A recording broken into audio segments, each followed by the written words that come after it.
Chapter 16, The Cookies Make a Comeback. The whole family gathered around the computer to watch Josh and Cleo on YouTube. They watched it 4 times, laughing hysterically every time, especially during the slow motion part. Cleo imitated Josh's yell, low and stretched out, sending JJ into fits. Even Josh giggled. Mom was in the middle of telling Cleo that although the video was very funny, she wouldn't want to be using the tablet for the rest of the month when a loud crash came from the kitchen. Everyone froze. "Barkley?" Mom called. He'd been watching with them, but was nowhere in sight at the moment. They hurried to the kitchen. Mom stopped in the doorway, jamming up traffic behind her. The tipped trash can had spewed garbage everywhere. "Barkley! Bad dog!" Barkley wasn't listening. He was finding and gulping down Mom's breakfast cookies. He gobbled at least 5 of them before Mom grabbed him by the collar and pushed him away. "Hey, why are my cookies in the trash? Cleo, I thought you took these to school today." Cleo stood frozen. Dad looked her in the eye. "Pizza and PepsiCo." "I did," she said. "Oh." Mom looked at the mess, the corners of her lips pulled down. Dad put his arm around Mom. "Sorry, honey. Come on, gang. Time to swab the decks."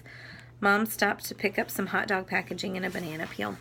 "Hey, at least Barkley loves them." Cleo grinned at Mom, but she was too busy scraping up coffee grounds to notice. Barkley had his tail between his legs. He whimpered. Cleo knelt and looked into Barkley's eyes.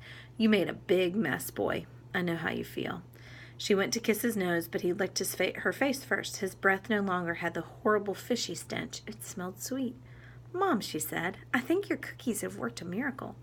Mom glanced up from some egg slime. Dad kept throwing stuff into the trash can. Conveniently, Josh and Julian had taken off. "What are you talking about?" "Barkley's breath. It actually smells good." Cleo could see the light bulb going on in Mom's head.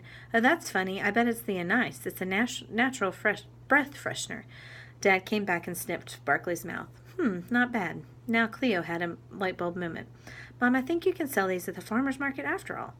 "I'm not sure a dog's testimonial is going to win many people over." Mom went back to the egg goo. "They're irresistible. I even pawed through garbage for them. Woof."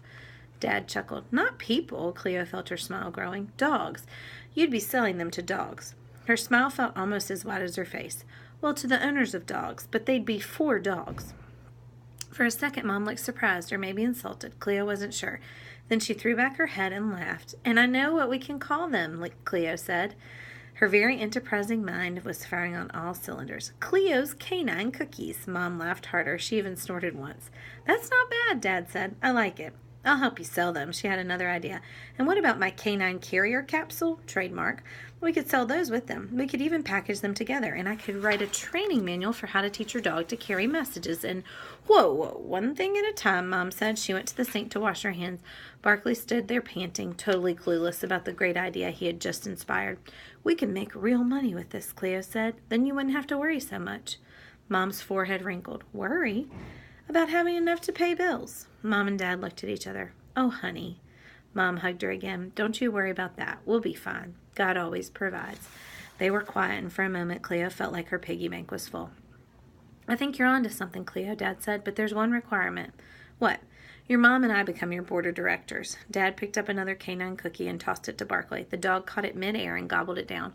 "All decisions related to the running of your businesses get passed by us first, including any social media marketing campaigns," he smiled. "Isn't the CEO usually the chairperson of the board?" Cleo asked. Dad laughed. "Sometimes, yes, I believe so." "All right, then. It's a deal. You'll be my board, and I'll be the chair girl of the board."